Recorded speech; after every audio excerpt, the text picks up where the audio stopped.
Welcome to this latest edition of the Ril Dil Podcast. It's on a Monday evening as we are less than 24 hours away from Game 6 of the NBA Finals as the Milwaukee Bucks look to close out the series and win their first championship since 1971 against the Phoenix Suns. Of course, the Bucks are coming off that dramatic win in Game 5.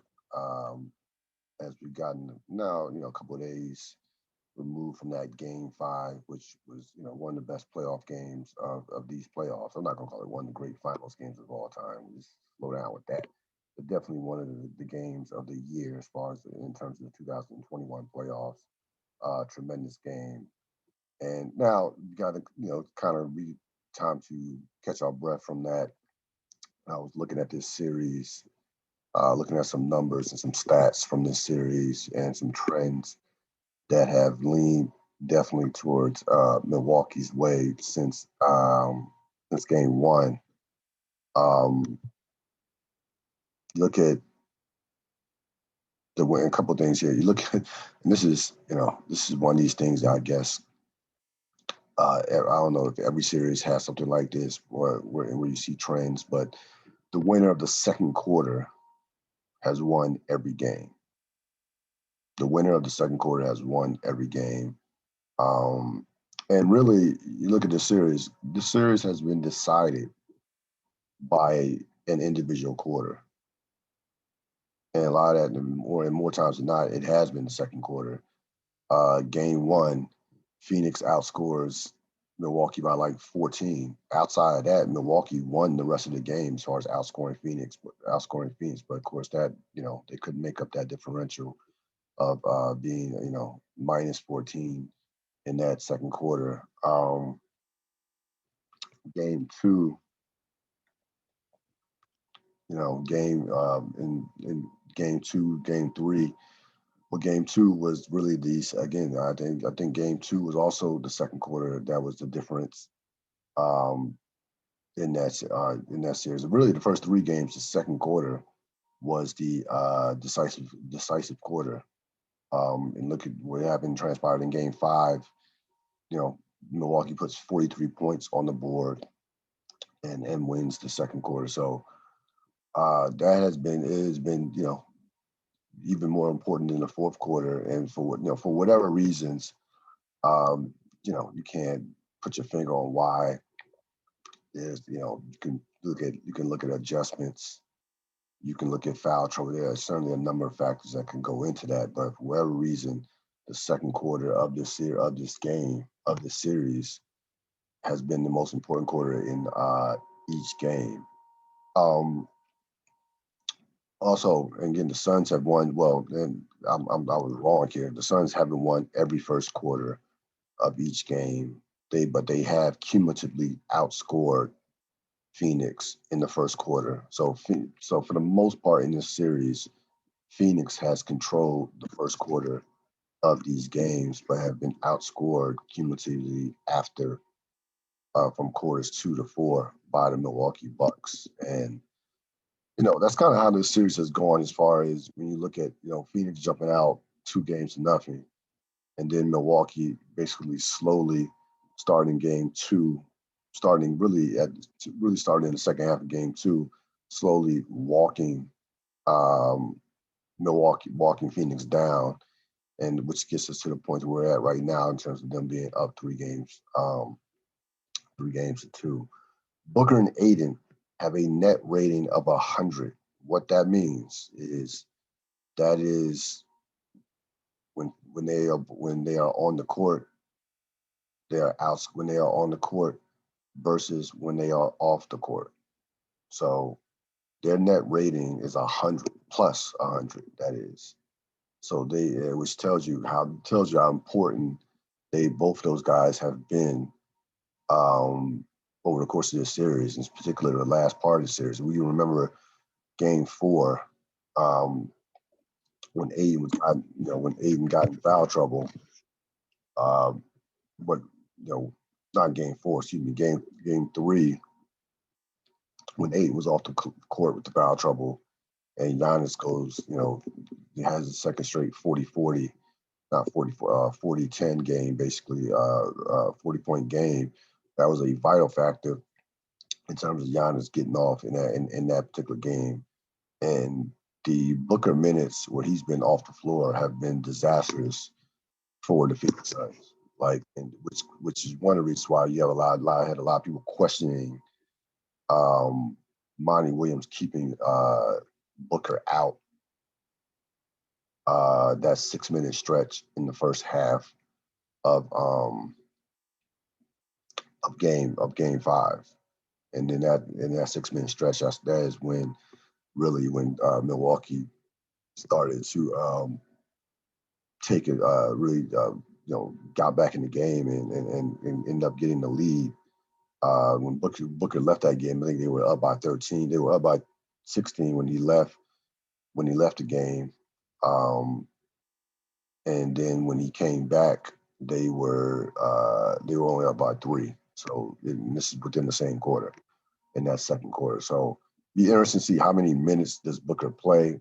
If I'm Monty Williams, it's an elimination game. I gotta play Booker anywhere from 44, 46 minutes, and use halftime to rest him. Maybe use in the quarters to maybe rest him like at the last 2 minutes of the first quarter, bring him back, within the 9-minute mark of the second quarter. You can't go longer than 4 or 5. You can't go more than 4 minutes, more than 4 minutes without Booker being on the floor. You can't be like in this game. They will not be, especially on the road. That crowd has been waiting again since it was 1971. Is a long time ago. Crowd's been waiting for 50 years for this moment. They haven't been. Remember, now when you look at these franchises, they came in the league at the same time. Both of them have a championship drought. Phoenix has never won a championship, but Phoenix has been in the finals twice since Milwaukee's last championship. So Phoenix has been in the finals in '76. They were in the finals in '93 with that Charles Barkley, Kevin Johnson led team. Milwaukee hasn't been in the finals since 1971.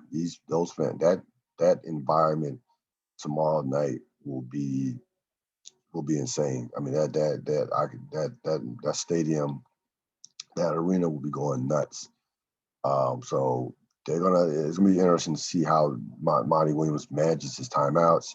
You cannot allow big runs in this game. You can't allow the game to get away from you early on. Like first quarter again, and this is where the Suns need to come out in the first quarter and establish and knock Milwaukee back on their heels. They cannot play from behind in this game starting from the first quarter.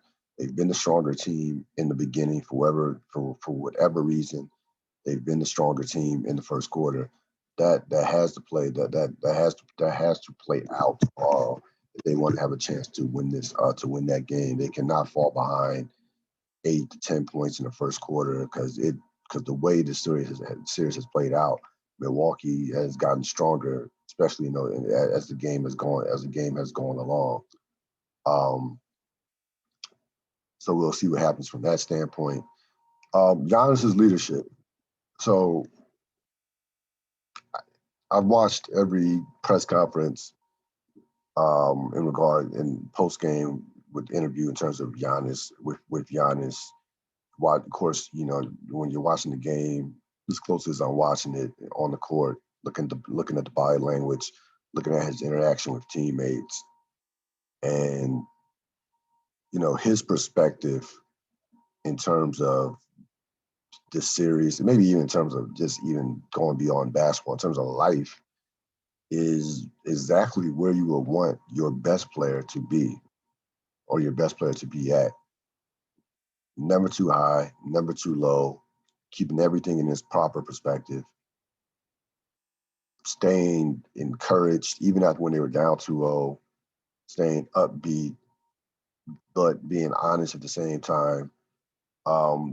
This is what, we talk about the intangibles of what makes a franchise, a superstar, a number one guy. This is a part of it. These are intangibles that James Harden doesn't have. These are intangibles that Kyrie Irving does not have. These are intangibles that Anthony Davis does not have. Period. And that is what separates that a guy like Giannis from those other guys. Not so much the talent. Those guys are all equally as talented as Giannis in their own way. Different types of talent. Not as athletic, but in terms of skill, in terms of some of the things they can do offensively, and even Anthony Davis, even all around. I mean, I think Anthony Davis has more all around talent than Giannis for sure. I mean, in terms of what he can do, in terms of especially what he can do offensively, and he's probably is equal defensively. But you know what? You know what the difference is between those two? Besides, staying healthy, it's mental. It's leadership. It's mental. I mean, Giannis can lead a franchise. It's saying the right things. It's the commitment to being a leader. And Antetokounmpo, without question, is committed to being a leader. He doesn't, and I'll throw Joel Embiid in that conversation as well. We saw Joel Embiid at the end of the series in Atlanta basically throw, along with Doc Rivers as well, but basically throw Ben Simmons under the bus. Like that's not what a leader does.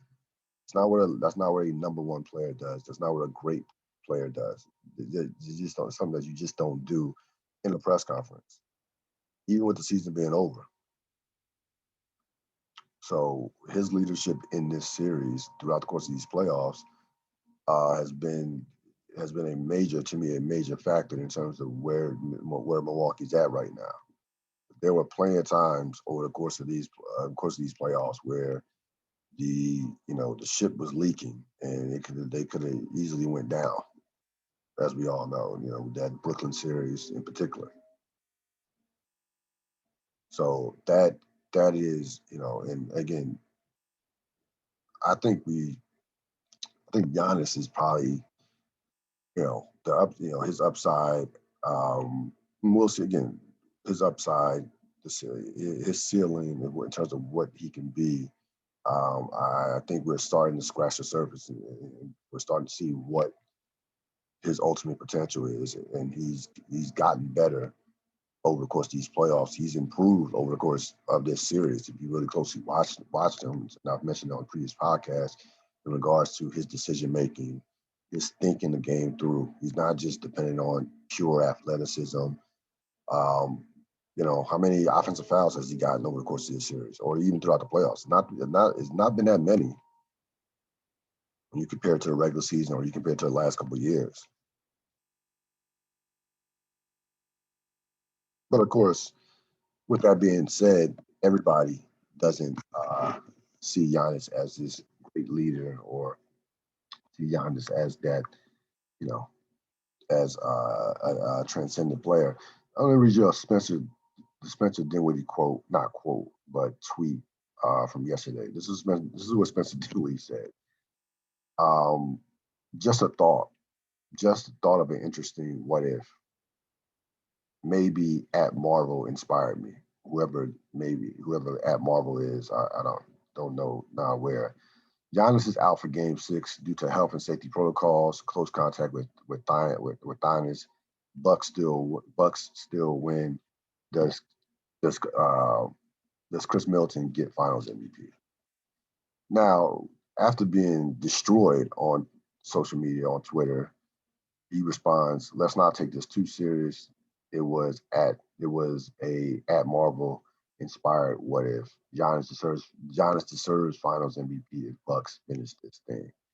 Which at that point, the cat is out the bag. Like there's no backtracking on that. To give you some context on that, Dinwiddie was pushing this Middleton, and then somebody else too. It was Dinwiddie and who else? CJ McCollum was pushing this. Chris Middleton deserves Finals MVP consideration kind of narrative after Game 5, and it's like, what are we talking about here? Like, Giannis has clearly been the dominant player in this series. He's been by far the best player in this series. I mean, Giannis putting up historical numbers. Like no player has ever averaged 30, 10, and 5 and shot 60% from the field. ever. No player has ever done that in the history of the NBA. So there's no question that would be the Finals MVP if the Bucks win this series. But it just goes to show you, and it's something that I picked up on a few weeks back with the anti-Giannis sentiment that is around the league amongst the players. And it goes beyond what the idiotic comment that James Harden made like last February when in response to Giannis about the, no, I wish I was just 7 foot and could just dunk, and that takes no skill. So there are a lot of players, more players than you think, that have that mindset, that feel that think about Giannis in that vein. There are more than you think, and for whatever reason, Giannis is not one of these guys that that's playing buddy with these guys in the off season, doesn't work out with him. There's a number of other reasons. He hangs with his brothers. That is his entourage. That is his entourage, which is fine. If if you're a player who has other people around you. I don't even care about that. But Giannis doesn't move like that. But this thing, it is a real thing. It is a real thing around the league. The anti-Giannis amongst the players. It's not just a player here, a player there. And when you see a quote, when you see a tweet like that, and Spencer Dinwiddie comes off as a good guy. I don't know him personally. He's never been in any type of trouble, and he's a good player. He got hurt this year, but he's a pretty good player. But I wouldn't expect that to come from him in regards to Giannis. I know somebody wanted to bring up that Giannis got into it with one of his teammates from last year. I think Dante Hall is in the bubble. Then there was a play where it was a foul and Giannis got upset, and maybe that whatever. But that was last in the bubble, so maybe that's a grudge that Dinwiddie is holding towards Giannis. I don't know, who knows, but that is something that you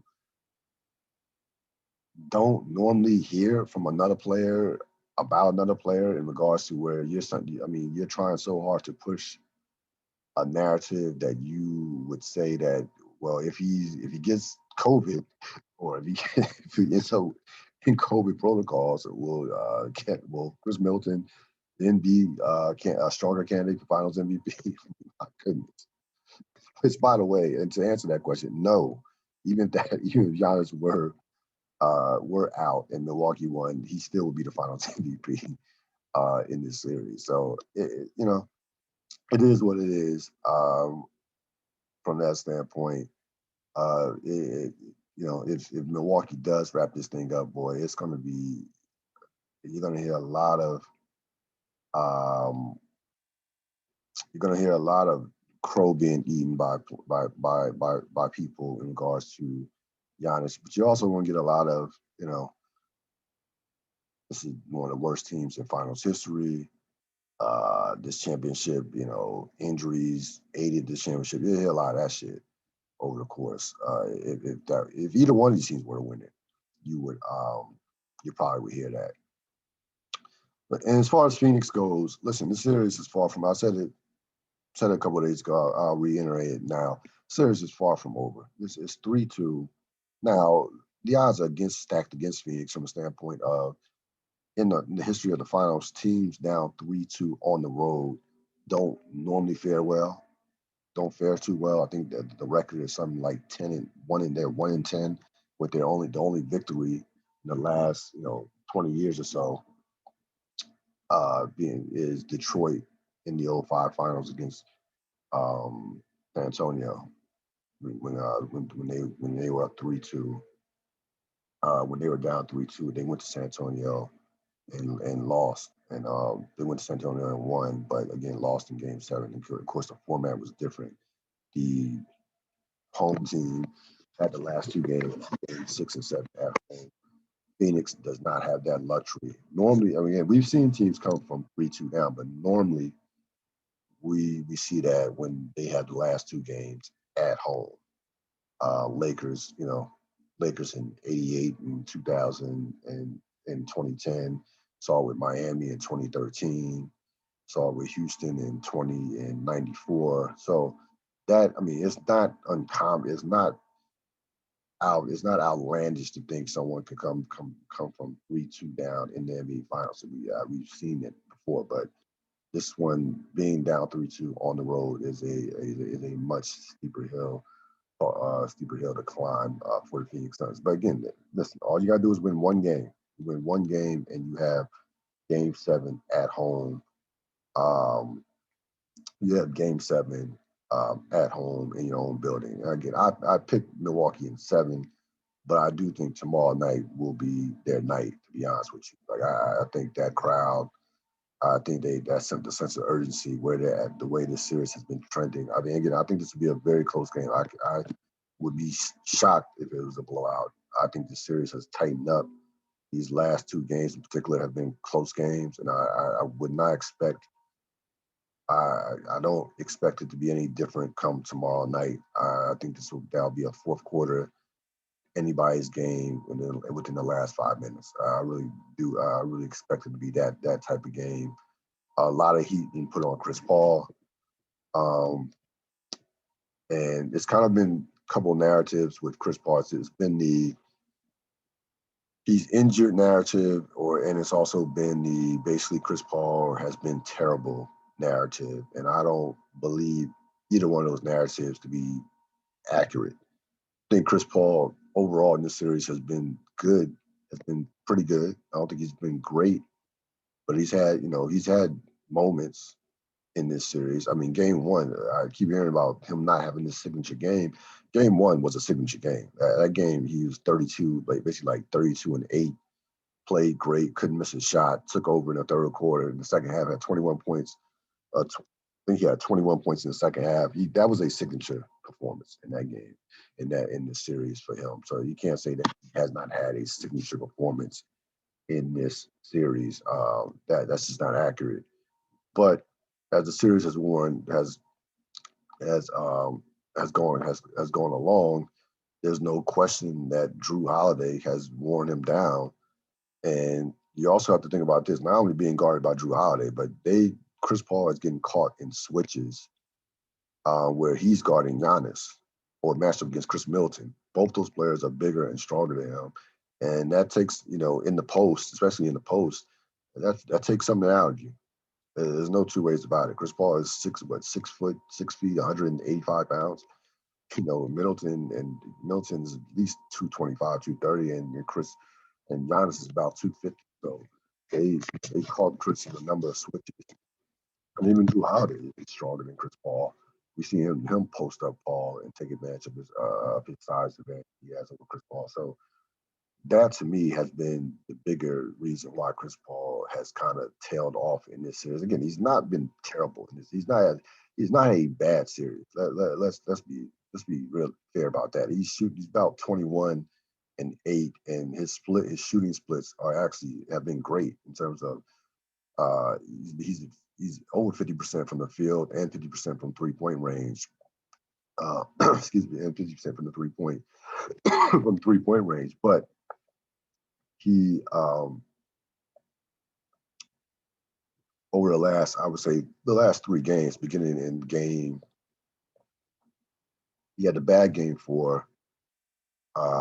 Game 3, Game 3, everybody was bad in Game 3, and he actually shot well in Game 3. But that was the Booker horrible performance in Game 3. They just didn't play well in Game 3 altogether and got destroyed by 20. And of course, he had the bad Game 4. Game 5, I thought in Game 5 didn't have the greatest first half. Had a big fourth quarter. I thought he was okay in Game 5. I really did. I thought he was okay. I didn't think he was bad in Game 5. But I think I think what you need out of Chris Paul is, you need a performance similar to a game, somewhere in between games 1 and 2. You need that type of performance. You want him to be more aggressive in terms of taking more shots. You want him taking anywhere from 17 to 22 shots, or maybe you want him taking over 20 shots. To be honest with you, But I don't know if he's capable of reaching that game one level, considering where he's at physically. And I'm not even talking about the injury. I'm just talking about as this series has worn, as the series has played, has gone along, having to guard, having to be a major part of the offense, as well as having to guard, being switched on Drew Holiday, being switched on Giannis and Chris Middleton. He's not getting any rest he's not able to rest at any point in the game, to be honest with you. So he's running the show on offense. He's having to guard on defense. So he's not like he's expending a lot of energy out there. There's no two ways about it. As we've seen throughout the country, the Olympics, COVID has picked back up, and definitely has even impacted these finals. You got a couple of people, Thanasis Antetokounmpo, of course, Giannis' brother was out in protocol. You've had a couple of guys in the Olympics, Bradley Beal and now Zach LaVine being the latest who are out. LaVine might return in a week in terms of, and Bill, I think, is out for the Olympics. But the series can't get over with soon enough if you're the NBA. If you're the NBA, you want, as much as a game 7 sounds good, you probably want to get the series to end tomorrow, just so it doesn't play out to where you get to Thursday and somebody can miss a game because of COVID protocols or something like that. That would be a disaster for the NBA to have somebody of any significance miss a game because of COVID protocols. So I'm sure that the NBA, I'm sure that the NBA would not mind this series ending ending tomorrow night in Milwaukee. But again, Milwaukee has a couple coaches out along with Giannis. They don't even have their full coaching staff that are currently in protocols. Of course, this weekend, and of course, LeBron was at the game. Game 5 at Phoenix. I'm not gonna make a big deal of it. We know how close he and Chris Paul are, but just a little strange to be, in essence, rooting for a team that knocked you out in the first round of the playoffs.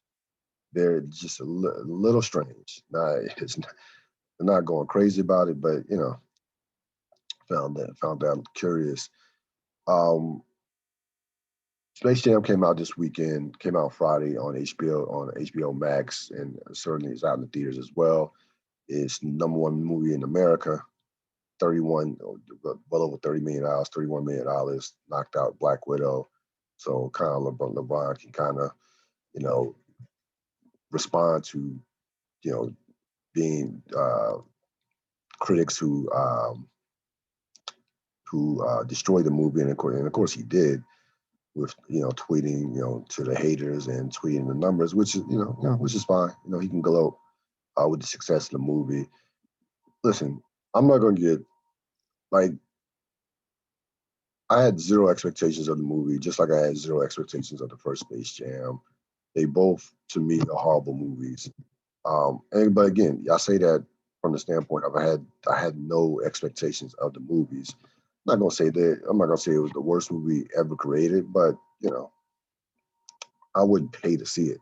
Put it to you that way, even though in essence I did kind of pay to see it, considering that I am paying for cable in terms of HBO. So I kind of I didn't see it in the movie theaters. Kind of in some ways I kind of paid to see it from that standpoint. Listen, I think the big thing to me is beyond comparing Jordan Space Jam to LeBron James Space Jam is the LeBron James piece of this, from a standpoint of, you want to be considered the greatest of all time, and you remake Michael Jordan's movie. Space Jam is Michael Jordan's movie. So to me, if I'm you're clearly trying to separate yourself from Jordan. This year, He changed his number. He's going to his number to a number that he wore in Miami, number 6, a number that he's worn in practices throughout the course of his career. If you followed him closely, so you're clearly trying to separate yourself from Jordan from that standpoint, calling yourself the GOAT. Came out a documentary a couple of years ago about the 2016 finals. He called himself the GOAT. I think that coming out, making a movie, a remake of Michael Jordan's movie, I don't think that's the greatest move in terms of wanting to separate yourself from Michael Jordan. To be honest with you, and again, it's funny because the movie. Listen, the movie's going to do well. Probably the movie's cost like $150 million to terms of to make. It's gonna go beyond that. It's gonna be a highly successful movie, despite what the critics say about it. It is going to make a ton of money. It's a kids movie. Everybody's going to go. Everybody's and their mother's going to have their parents taking them to see it. So from that standpoint, it's doing well. It's going to do well. But I don't understand. Like, if I were advising, if I'm part of LeBron James' circle, I were advising him, would have kind of went against this idea of trying to, in essence, outdo Michael Jordan in his own movie. Like, I think that's why I think this. I clearly think this was. I think there is a part of LeBron James that clearly wants you to compare this Space Jam to Michael Jordan's Space Jam in terms of the numbers, in terms of it's certainly from a quality of film, we can't that would be just an idiotic comparison. I'm not saying Michael Jordan's is better. They both were about the same to me. I didn't like either one of them, and they both were horrible films. If I'm being real about it, but I'm saying from the standpoint of numbers, popularity, things of that nature. LeBron could do a lot of things. I know he has a production company. He's in Hollywood now. He could do a lot of things. From a movie standpoint, he could do, and if he wants to come out with a family film, he could do a cartoon. He could do a lot of things that could have done a lot of things outside of this in regards to Space Jam. And he mentioned something that I found interesting. He said that, to be a part of this legacy, I'm like this is not like Space Jam is not the Godfather. Like a part of what legacy? The film they had one film come out prior to this, one Space Jam. It's like he's speaking about it as if this is this classic movie tradition, like national, like The Godfather or like National Lampoons or something to that ilk, something like that. That's or Fast and Furious. Like, no, this is not what Space Jam is. No one thinks of Space Jam as a historical legacy franchise in terms of the history of cinema. Like, no one puts Space Jam in that thinks of Space Jam in that vein at all. The best thing LeBron James has done to separate himself from Michael Jordan, I'm not saying he's better than Jordan in terms of the GOAT, but in terms of being different is the work that he's done with the social injustice, the voting rights, the building a school. That is stuff. Now again, a lot of people will count that and try to combine that and say, well, that makes him a GOAT because Jordan has not been that socially active and things of that nature. I'm not one of those people. But if you're trying to be different, if you're trying to morph beyond the Michael Jordan shadow or the Michael Jordan aura, that has been to me by far and away the most effective thing that he's done from that standpoint. Easily. Making another Space Jam, no. That's not to me. That's not going to get you. People are not going to be saying you're the GOAT because they like Space Jam, your Space Jam, better than Michael Jordan's Space Jam. Like, I don't see how that, how that's going to get you GOAT points. And that's clearly where LeBron James is at right now. He is trying to manufacture his way. And it's been this way for about the last 4 or 5 years. It started with that ESPN little doc they did on the 2016 finals. It started with that.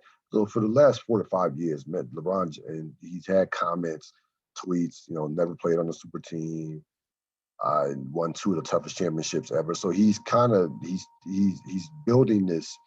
He's building his own case and beyond just what he does on the court for him being the greatest player of all time. Even through the promotion of this movie, he had the rabbit and the goat. If you paid attention to the trailers and things of that nature. So we see what's going on here. And again, I don't think that's the way to, if someone thinks you're the GOAT, then they'll say it. If fans think it, media, they'll say it. I don't think that is the way to get to become considered to be the greatest of all time by trying to, basically run a campaign. And that's what he's done.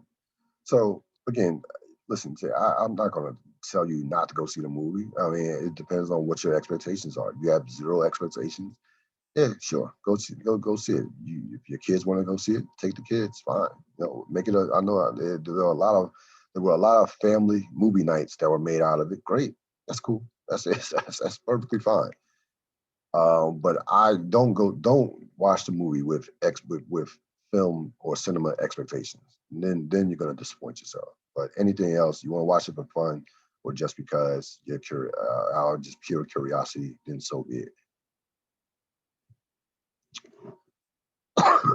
So we're done with the we're done with the golf's major season is wrapped up.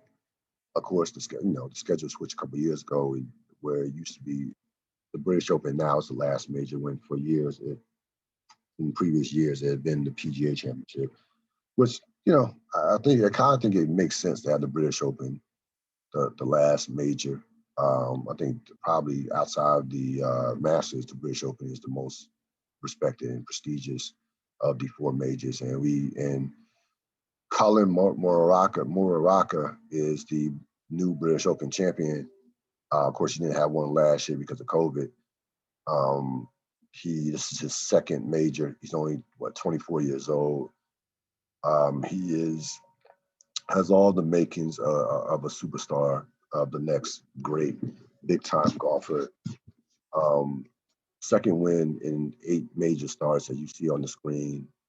He's the first golfer in history to win a major at his in his debut. So this was his first British Open.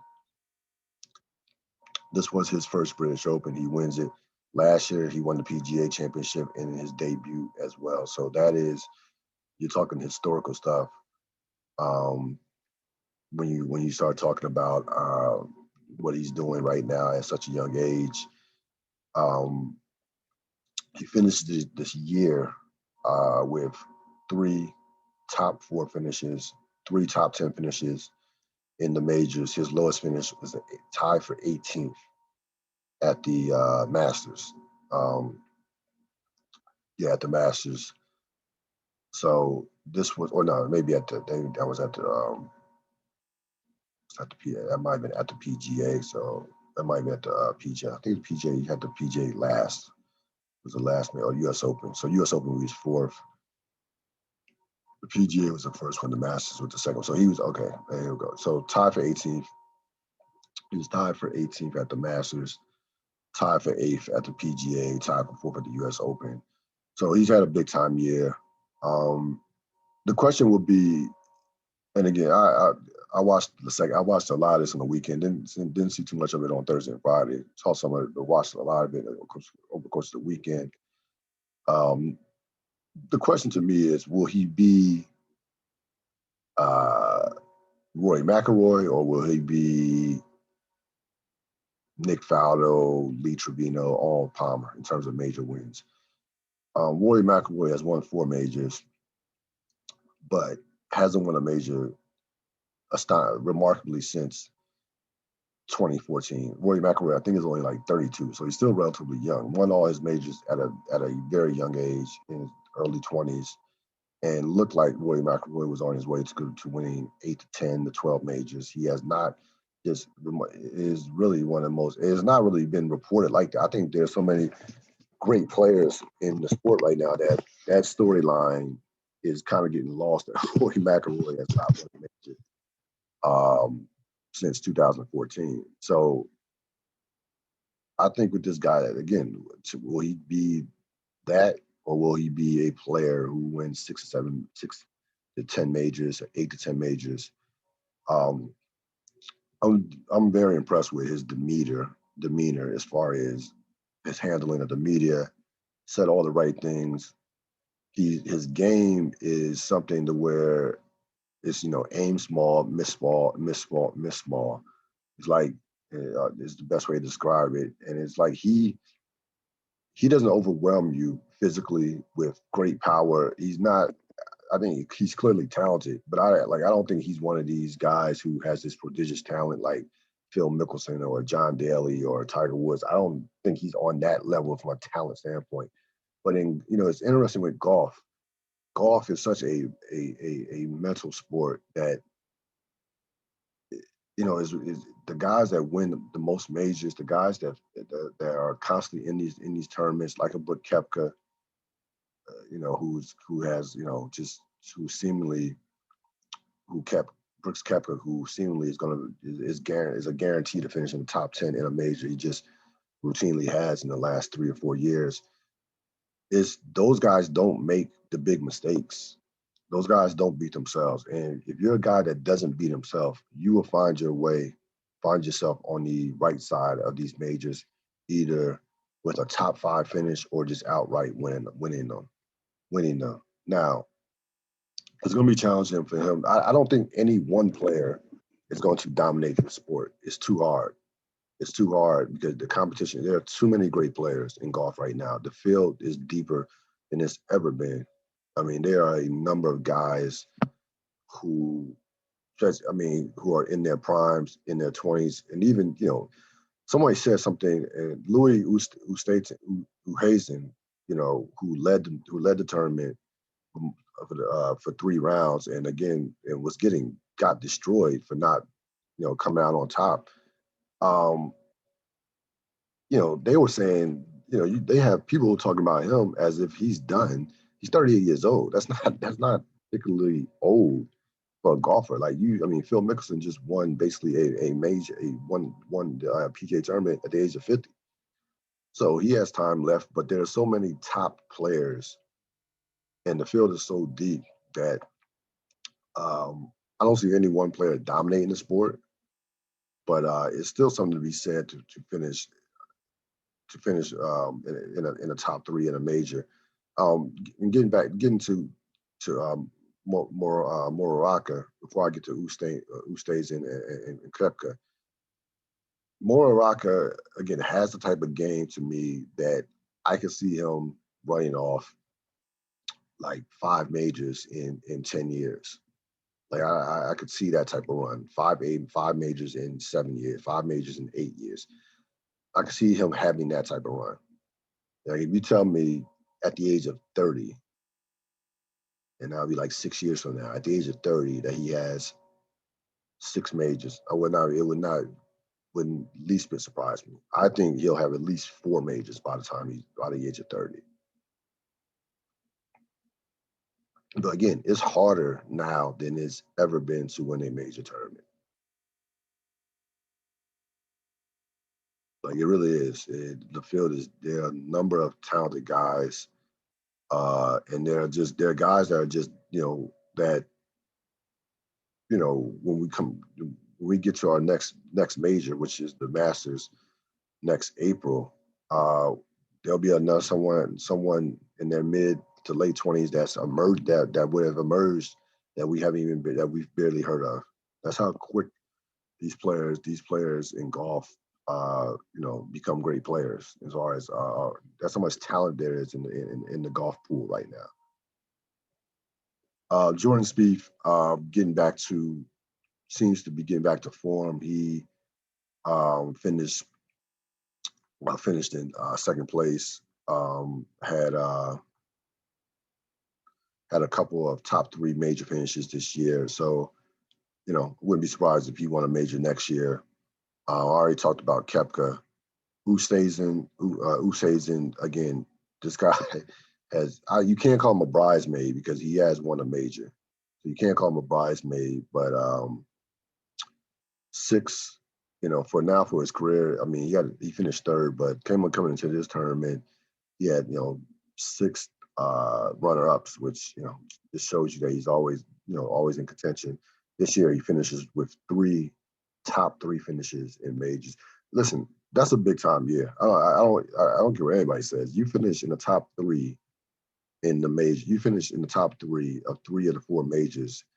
That is a great year. I think golf is the rare sport similar to baseball where failure is rewarded, where you don't have to win, and it still can be considered a big deal even if you don't win. Like that's why they say top 5 finishes or top 10 finishes. It's not, or runner-ups. Baseball, similar to baseball, is like, if you fail 70% of the time, you're a 300 hitter, you can end up in the Hall of Fame. So golf is that rare sport where failure it can be somewhat rewarded. So, Oosthuizen is still a top player.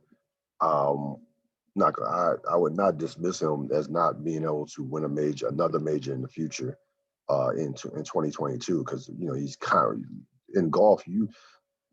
Jack Nicklaus, who has the most majors, his greatest achievement might not beyond the 18 majors is the fact that he finished with 19 runner-up second place finishes. He was always in contention, and that's where you want to be as a golfer. You always want to be in contention, right there, knocking on the door, because it's so hard to win. It's so hard to win a tournament in the sport of golf. So hard to win. So you had that going on with the British Open. That's going to wrap up the Grand Slam season. Now you'll get into some Ryder Cup, some FedEx playoff, that type of deal. Couple of real thoughts before I let you go. Damian Lillard came out last week, I think it was Friday, with a press conference talking about his future and talking about all the speculation that has been running rampant over the course of the summer on the internet and things of that nature. What I took from it is this: number one, he's not happy with what the organization has done as far as putting together a championship team over the course of his career. That's number one. And he's at his boiling point as far as saying, like, he basically called out Neil O'Shea, general manager, saying that, like, who when he was asked, Neil O'Shea said, hey, all we need is, you've got Chauncey in here, we'll focus on some defense. We had the personnel here to compete and to be a contender. And Lillard basically shut that down, saying that currently constructed our roster is not a championship contender. And he's absolutely right. They're not. That's currently constructed. What moves that they will pull off in the offseason, we'll see. I don't see any move that they could make that's going to make them a contender But he basically, and he did it in a way that was polite and PC, but you understood the message, the subliminal message that he was trying to send. Like, he basically said, look, I'm on board until I'm not on board. Like, I'm not going to demand a trade right now, but it won't be out of the realms of possibility. Like that's what I took from that press conference. And again, I know he said at the end of the press conference, I expect to be in the Portland Trailblazers uniform beginning, next season. But I don't, what else is he going to say? I think that's the politically correct part that that he was trying to maintain from that standpoint. But to me, the message was clear that he is not happy with their current situation. And I frankly, for myself, do not expect Damian Lillard to be on the Portland Trail Blazers. And to me, by far and away, their best option would be to trade him. You could rack up and get a lot for him right now. He's a top 10 player. He has like 4 years left on his contract. Those guys don't come along that often. is great, and he is in his prime right now. So you can get a lot for Damian Lillard right now. I think now is the perfect time. You're not going to be a contender next year with him. Now is the perfect time to move him before he outright comes out and makes a demand and puts you in a situation where you have to move him. And then another team, then teams could take advantage of that and say, hey, and give you, instead of giving you, 110 cents on the dollar, give you about 85 cents on the dollar, which will happen if they don't move him, sooner than later. Raising Canaan came on last night, or late Saturday, early Sunday morning. I had to say I was impressed with it. The three primary characters, we have Canaan's mother, young Canaan, of course Canaan, and Jukebox. Those actors really had me like believing. I believe the characters with those three actors, especially the actress. I think her name is Penina Miller. That's Kanan's mom. She was tremendous in that episode throughout the entire episode. So again, with Power, we know this. We can poke holes in the storyline and the plot till we're blue in the face. But the thing that Power has done over the course of the last 7 years is it has you're connected with the characters. You care about the characters. You believe the characters. And I think again, it's only one episode. I believe those three primary characters. And by the way, a good villain, the dude unique, the drug dealer unique, good villain. I like him as a villain. So I think that they will have a chance to have a hit on their hands. They immediately got into it. With Kanan in regards to how he became who he became and why he became who he became. So, I'm here for it. This first season, they've already gotten approved for the second season, and they probably, you know, they probably could do 3 or 4 seasons of this, because you have to think that he's 15 right now. I wonder how far they would push this. Of course, ratings depend. It's going to depend on the numbers, things of that nature, the popularity of the show. But right now, Power is utopia right now. As far as Power is winning, all around. Like, people cannot get enough of Power. It doesn't matter if people hate Tyreek. People are obsessed with Power, the show Power. So it'll be interesting to see how people receive it once more Power not sequels, but more Power spinoffs come out. Because remember, you have season 2 of Power Book 2 goes with Tariq, with Michael Rainey Jr. That's coming out in November. Then early next year, you have Force coming out with Tommy, and of course you have the political one with Lorenz Tate's character coming out. So I wonder how will all those coming out kind of take away from each other. So I guess that's going to depend on how they space them out. And lastly, of course, the Pop Smoke album came out Friday. Great album, certainly in the conversation of hip hop album of the year without question. Right there with Tyler, the Creator. I would lean towards Tyler, the Creator's album by a nose, but definitely certainly up there. Here's what I'll say. I would put Pop Smoke in the category of Biggie and Tupac and Nipsey in that cat from a standpoint of what could have been. Even more so Biggie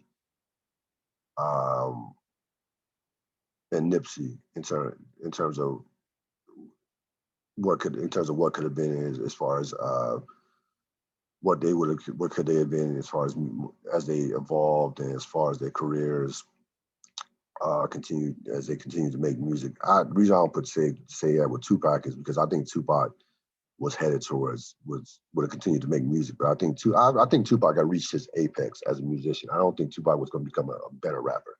I think we had finally, frankly, seen the best of Tupac, the rapper. But Tupac, the actor, that could have been a guy that could have been that he was a great actor, to say the least. Tupac, the actor, could have been Tupac, on theater, Tupac, it could have been the sky's the limit, would have been a limit for him from that standpoint. So that's where I think we missed from an artistic standpoint when we missed Tupac the most. But Pop Smoke, I think he's a combination of Tupac. I think he's a combination of Nas. And I'm not comparing him lyrically to Nas. So let me shut that down before you go crazy. The reason I compare him to Nas is his perspective on life. The guy is 20 years old. That's not when I hear Pop Smoke, I don't hear a 20-year-old rapper. I hear a guy who sounds like he's lived, sounds like he's 20 going on 35 or 20 going on 40. Just his perspective, his thoughts, his thought process is something to really stands out, and it's really something. It's really introspective. Maybe it's with all his music, especially with this particular album, it really stood out. And I think I compare him to Tupac because I think he has Tupac vulnerability. So I think he has pieces of those two artists. Not saying that he's on the level of those two artists, of course. Can't say that after such a short career. He really could have been one of all. He really could have been one of the all-time greats. I mean, he really could have been one of the biggest stars in hip hop, without question. And he was on his way. Like he could, like you think, like I said, Nipsey, Biggie, those are two guys that kind of I compare them to in terms of what could have been had they not been tragically killed, tragically murdered, and lives cut short. That's gonna wrap it up for this latest edition of the Ril Dil Podcast. This episode will be up sometime Tuesday morning. As always, you can subscribe to my YouTube channel. Click the like button or dislike button, comment, subscribe. I appreciate all the support. I will be putting this up again as soon as possible. Have a great rest of your evening, or I should say now, maybe early morning. I'm out.